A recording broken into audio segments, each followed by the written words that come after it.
New privacy settings will be introduced to Instagram, designed to reduce the amount of harmful content young people can view online. Teen accounts, for those aged between 13 and 16, will be private by default and will need parental permission to change any settings. Let's bring in our resident expert, the tech expert, EFTM editor, the very excellent Trevor Long. He's going to break through this for us. Trev, good morning to you. So just explain what's happened here. What's Meta doing?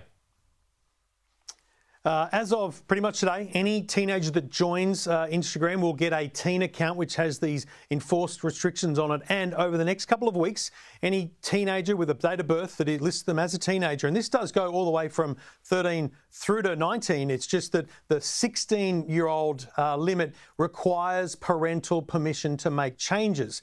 So those accounts will automatically be switched to a teen account, which means my 14-year-old daughter, for example, if her account is not private, it will be made private. She will not be able to message random people and they won't be able to message her. She won't be able to be mentioned tagged in photos. She'll get notifications when she's been on the app for too long. There'll be imposed overnight kind of restrictions on notifications. A range of features that have always existed, Pete, but Instagram is imposing them upon teenagers by default. I would call it an opt-out scenario. And for younger kids to make changes, they need to list a parent, join their account with a parent, and only the parent can authorise the changes to be made. You might have just answered my question, because how would a parent make those changes? Would the parent have to log into their account, or are they linked? So you can't open an account without having your parent have one as well.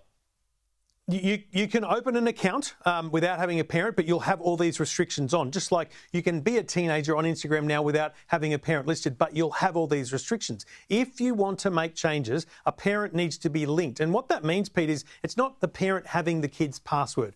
That's not what we're talking about. That's not strong security for parents.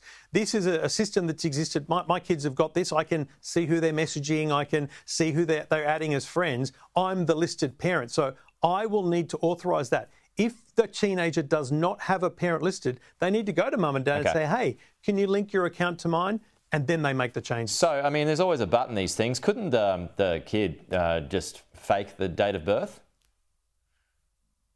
Kids have been faking date of births for a long time. There'll be kids that have put a year or two in advance so they can get Instagram earlier than 13. And yes, Instagram knows that. Instagram have some computer technology that's going to detect people who make those changes and instantly lock them down as teens.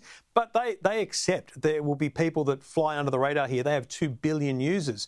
But in the next year, they're going to also launch technology that identifies teens through the way they communicate, the people they connect with, and the types of content they view and create.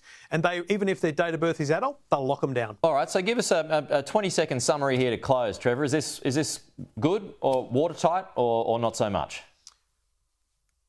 This is great advance for parents and teenagers to make sure that they're safe. There will be ways around it. There will be kids that get around it. But the most important thing is it's kind of forcing kids and parents to talk about the rules and restrictions that they have and want online. All right, good one. Trevor Long, good to chat as always. Thank you.